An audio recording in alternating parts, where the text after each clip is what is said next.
بسم الله الرحمن الرحيم إن الحمد لله نحمده تعالى ونستعينه ونستغفره ونعوذ بالله من شرور أنفسنا وسيئات أعمالنا من يهده الله فلا مضل له ومن يضلله فلا هادي له أشهد أن لا إله إلا الله وحده لا شريك له وأشهد أن محمدا عبده ورسوله يقول الله تبارك وتعالى في كتابه يا أيها الذين آمنوا اتقوا الله حق تقاته ولا تموتن إلا وأنتم مسلمون يا أيها الناس اتقوا ربكم الذي خلقكم من نفس واحدة وخلق منها زوجها وبث منهما رجالا كثيرا ونساء واتقوا الله الذي تساءلون به والأرحام إن الله كان عليكم رقيبا يا أيها الذين آمنوا اتقوا الله وقولوا قولا سديدا يصلح لكم أعمالكم ويغفر لكم ذنوبكم ومن يطع الله ورسوله فقد فاز فوزا عظيما فإن أصدق الحديث كلام الله وخير الهدي هدي محمد صلى الله عليه وسلم وشر الأمور محدثاتها فإن كل محدثة بدعة وكل بدعة ضلالة وكل ضلالة في النار عباد الله الله عز وجل telah mendidik hambanya dengan berbagai macam cara dan bentuk. Di antaranya adalah dengan ketentuan-ketentuan hidup hamba itu sendiri, yang tidak ada satupun dari mereka mengetahui apa yang terjadi pada esok hari. Allah Azza wa Jalla mendidik hambanya dengannya. Apa kesimpulannya di dalam hidup? Apa yang dia lakukan di saat peristiwa dan kejadian itu sesuatu yang berbeda dengan cita-cita dan keinginannya, sesuatu yang berbeda dengan kemauannya, atau sesuai dengan kemauan dan cita-citanya. Pendidikan ini tidak ada yang beruntung dan mengambil keuntungan kecuali mereka-mereka yang benar-benar beriman kepada Allah Subhanahu wa taala. Ma'asyiral muslimin, di saat seorang muslim dan muslimah mengetahui bahwa dia adalah miliknya Allah Subhanahu wa taala, dia harus tahu bahwa apapun yang terjadi di dalam hidupnya mutlak itu adalah kemauan dan kehendak Allah Subhanahu wa taala. Dia harus tahu dan meyakini bahwa Allah Azza wa Jalla akan memperlakukan dia di dalam hidup, akan berbuat pada dirinya sesuai dengan kehendak dan kemauan Allah Azza wa Jalla, bukan dengan kemauan dan kehendaknya sendiri. Allah Azza wa Jalla yaqul fa'alun lima yurid, maka dia Allah Azza wa Jalla akan berbuat apa saja yang dimaukan dan dikehendaki oleh Allah. Maka tidak ada satupun kemauan dan kehendak Allah Azza wa Jalla yang akan bisa mengatur kemauan dan kehendak Allah. Tidak ada satupun dari kehendak manusia ini yang akan bisa menarik menuju kemauan dan kehendak Allah, menuju kemauannya, kehendak Allah Subhanahu wa taala.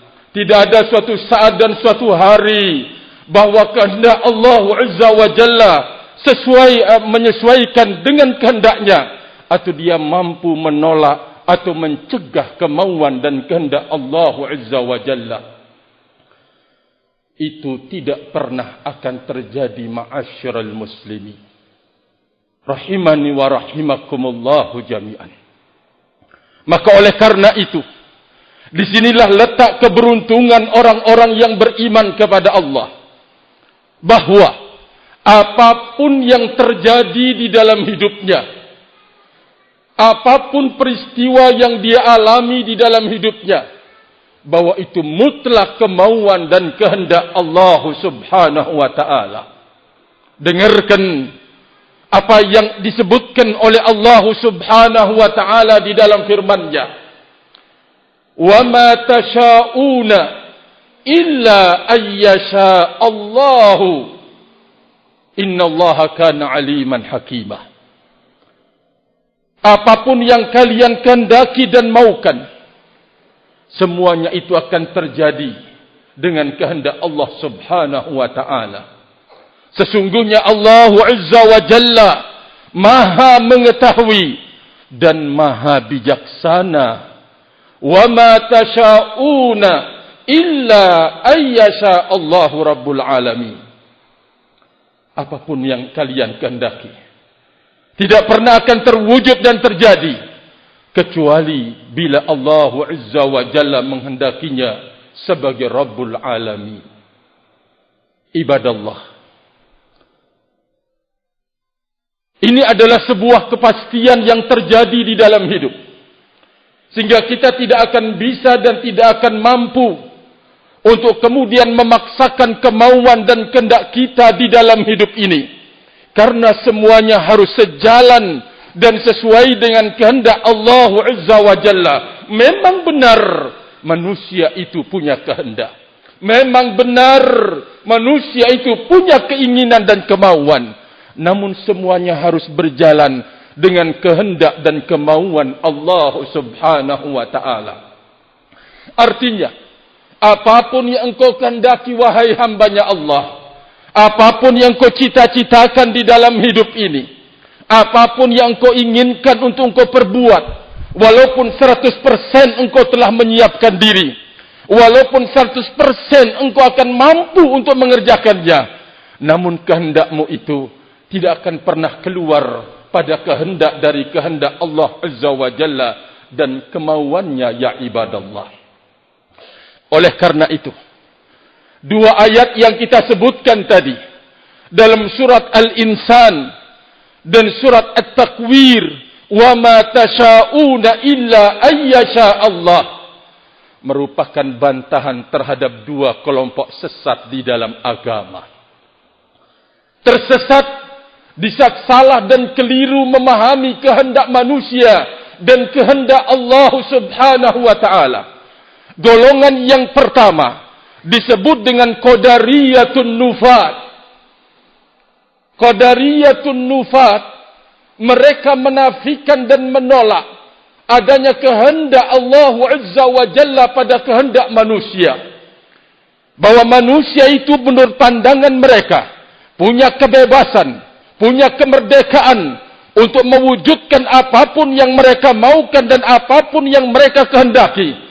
Tidak ada keterkaitannya dengan kehendak Allah Subhanahu wa ta'ala. Ibadallah, konsekuensi daripada akidah Jabriyah Qadariyatun Nufat ini adalah akidahnya Majusi.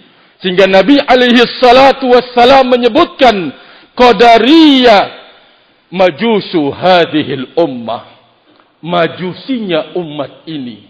Konsekuensi dari Qadariyah An-Nufat adalah keyakinan Majusi, meyakini adanya dua Tuhan, Tuhan terang dan Tuhan gelap. Al-Qadariyah Nufat meyakini adanya Tuhan yang menciptakan manusia itu sendiri, dan adanya Tuhan yang menciptakan kehendak manusia itu sendiri. Dirinya yang mewujudkannya, dirinya yang memutuskannya. Tidak ada kehendak Allah Azza wa Jalla pada kehendaknya pada kemauannya, maka dia meyakini adanya dua Tuhan, sebagaimana Majusi meyakini adanya dua ketuhanan. Ini yang pertama. Golongan yang kedua adalah Qadariyah Mujbirah. Ini keterlaluan di dalam mensikapi kemauan dan kehendak manusia. Manusia tidak punya kehendak. Dia menolak kalau manusia ini punya kemauan dan keinginan. Lalu mereka mengatakan bahwa manusia itu terpaksa untuk berbuat apapun. Jikalau dia minum, manusia terpaksa untuk minum. Kalau manusia itu tidur, maka dia terpaksa untuk tidur. Keyakinan benar-benar salah dan keliru dalam pandangan agama. Sekali lagi, tidak ada yang akan meraup keuntungan di dalam hidup di saat dia meyakini bahwa dia adalah miliknya Allah Azza wa Jalla, maka dia akan diperbuat dan diperlakukan oleh pemiliknya sesuai dengan kehendak dan kemauan Allah Subhanahu wa Ta'ala. Namun perlu diingat, engkau sebagai manusia, sebagai hambanya Allah, punya kemauan, punya kehendak. Namun kemauan dan kehendak engkau tidak pernah akan keluar dari kemauan dan kehendak Allah Azza wa Jalla. Keberuntungan orang yang beriman di dalam hidup. Yang kedua, jikalau seorang muslim dan muslimah meyakini dirinya adalah miliknya Allah, maka dia akan tahu bahwa apapun yang terkait dengan hidupnya sudah ada dalam catatan dan aturan yang teliti dari Zat yang Maha Alim dan Maha Hakim. Allah Azza wa Jalla tidak akan pernah keluar dari ketentuan dan catatan hidup itu, ya ibadallah. Semuanya berjalan. Rahimani wa rahimakumullahu jami'an. Allah Azza wa Jalla menentukannya. Sebuah ketentuan yang tertulis dengan rapi. Tidak akan tertukar. Tidak akan terjadi pergantian dalam satu perjalanan hidup. Barakallahu fikum. Inna kulla syai'in khalaqnahu biqadar. Oleh karena itu, di saat seorang muslim dan muslimah memasang angan-angan, memasang cita-cita di dalam hidup untuk bisa mengais rezekinya Allah Azza wa Jalla, bisa menggenggam, bisa menabung, ingat, itu adalah usaha hanya meraba sesuatu yang kita tidak pernah tahu. Kita hanya mencoba di dalam hidup ini. Kalaupun kita membuka suatu upaya dan usaha, maka ketahuilah bahwa itu adalah usaha untuk meraba rezeki Allah Subhanahu wa Ta'ala. Mungkin dari sini pintunya, mungkin kebutuhan itu dari sini dibukakan oleh Allah Subhanahu jalannya.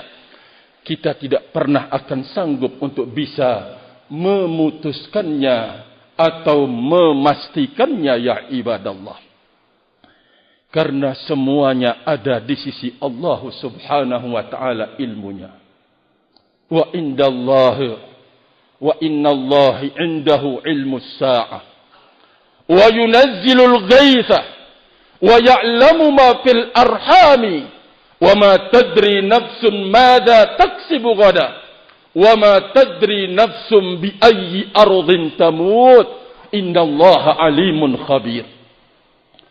Sesungguhnya hari kiamat itu ilmunya di sisi Allah Azza wa Jalla. Dialah Allah Azza wa Jalla hanya mengetahui kapan turunnya hujan. Dia Allah Subhanahu wa Ta'ala yang mengetahui apa yang dikandung dalam kandungan seorang ibu, laki-laki atau perempuan. Dia Allah Azza wa Jalla tidak ada seorang pun yang mengetahui apa yang akan dia kerjakan hari esok. Madza taksibu ghadan wa ma tadri nafsum bi ayyi ardhin tamut. Dan tidak ada seorang pun yang tahu di negeri mana dia akan mati, ya ibadallah. Allah Azza wa Jalla menyebutkan bahwa kita tidak punya ilmu dan pengetahuan apa yang akan terjadi pada hari esok, apa yang kita akan kerjakan pada hari esok. Semuanya itu ada di dalam catatan hidup ya ibadallah. Maka jikalau berbicara tentang contoh terkait dengan rezeki, maka kita akan mengatakan bahwa tidak ada seorang pun yang mengerti kadar rezekinya. Tidak ada seorang pun yang mengerti kadar rezeki anaknya. Tidak ada seorang pun yang mengerti kadar rezeki istrinya, suaminya, kedua orang tuanya. Namun semuanya ada dalam catatan Allah Azza wa Jalla. Tidak ada seorang pun yang akan mengerti rezekinya dalam bentuk apa. Namun ada dalam catatan Allah Azza wa Jalla.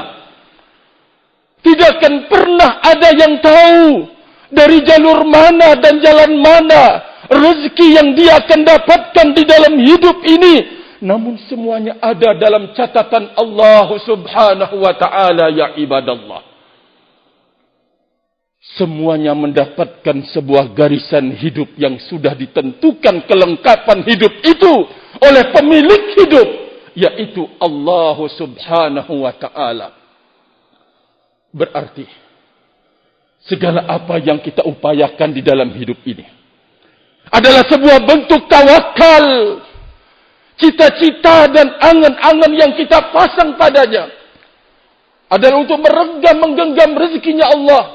Sebuah usaha meraba-raba, mungkin di sini bercita-cita sebagai sebuah upaya mencoba untuk kemudian mengetahui mungkin di sini pintu rezekinya Allah Subhanahu wa ta'ala pada diri.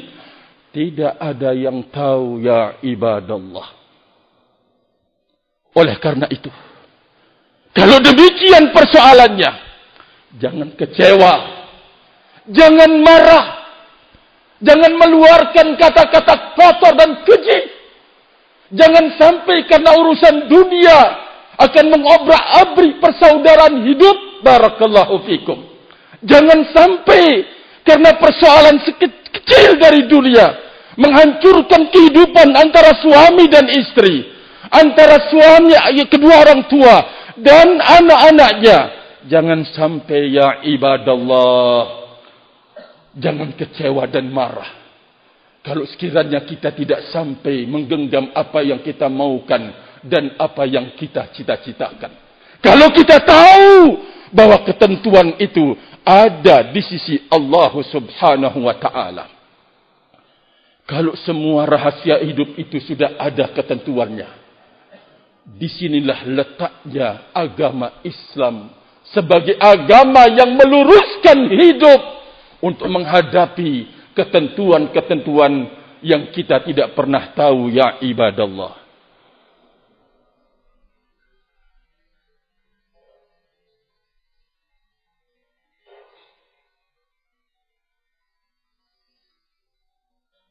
Alhamdulillah hamdan katsiran thayyiban mubarakan fih kama yuhibbu rabbuna wa yarda. Asyhadu an la ilaha illallah wahdahu la syarika lah wa asyhadu anna Muhammadan abduhu wa rasuluh. Ibadallah, dalam rahasia hidup yang ada ilmunya di sisi Allah Azza wa Jalla, disinilah letaknya syariat datang membimbing. Maka di saat seorang muslim berupaya apapun di dalam hidup, tidak keluar dari tuntunan agama, dia mencoba, namun tidak keluar dari tuntunan agama, Allah Azza wa Jalla mempersiapkan nilai kebaikan barakallahu fikum padanya. Allah Azza wa Jalla mempersiapkan nilai dan ganjaran kebaikan pada usahanya ya ibadallah.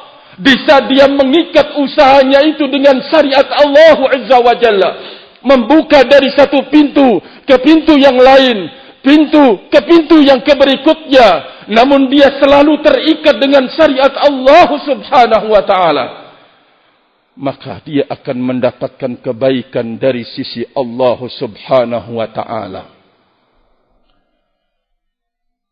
di saat dia menerima apapun hasil yang terjadi di dalam hidup, namun dengan bimbingan syariat dia menerimanya.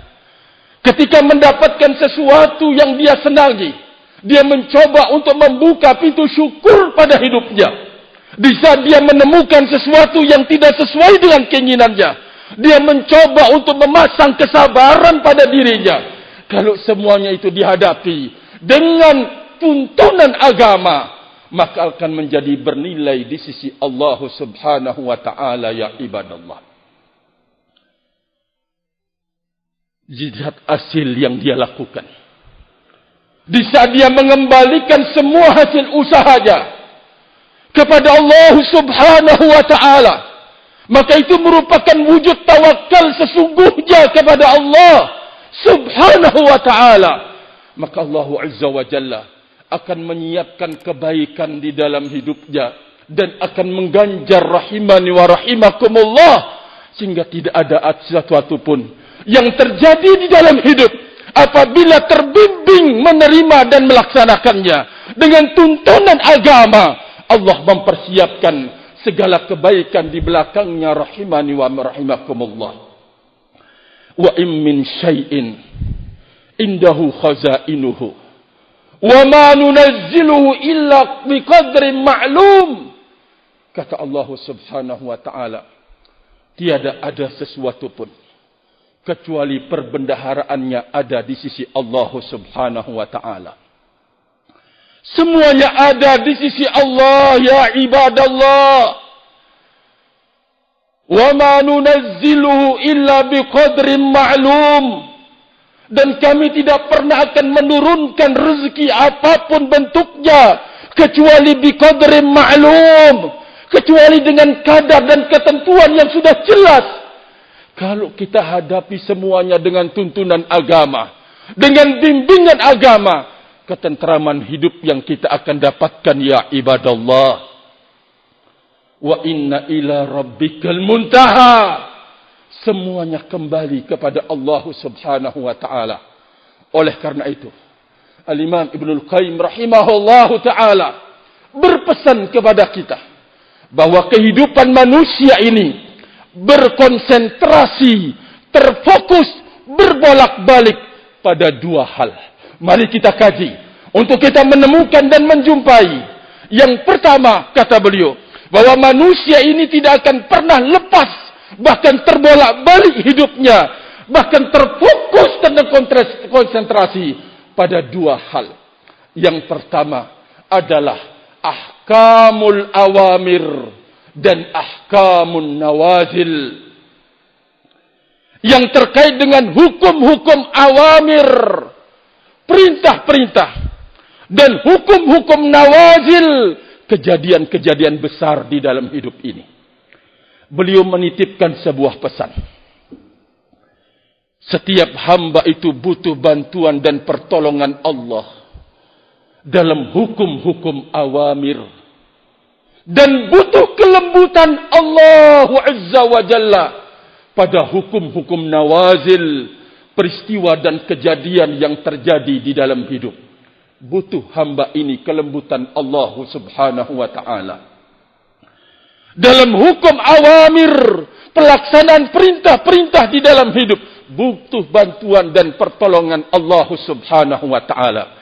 Beliau menggarisbawahi, di saat seorang muslim, hamba Allah, sempurna dalam melaksanakan hukum-hukum awamir, perintah-perintah dan larangan Allah Azza wa Jalla di dalam hidup ini, dia menyempurnakan dirinya untuk melaksanakan perintah, menyempurnakan dirinya untuk menjauhi larangan, maka dia akan mendapatkan kelembutan yang sempurna dalam nawazil dari Allah Subhanahu wa ta'ala.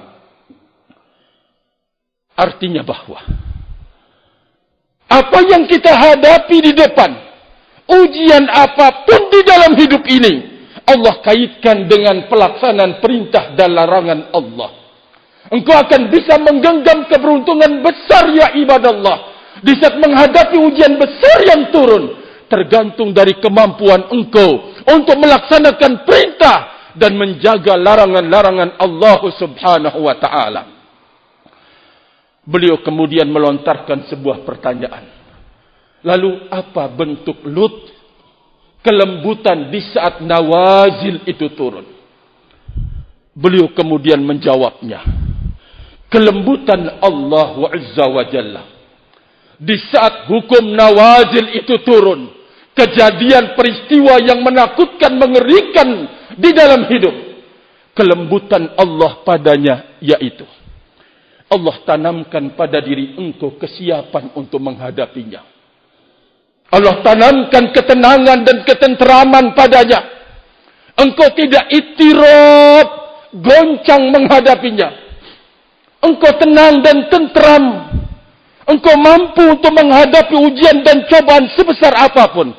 Itulah kelembutan Allah Azza wa Jalla pada hukum nawazil, peristiwa-peristiwa yang turun.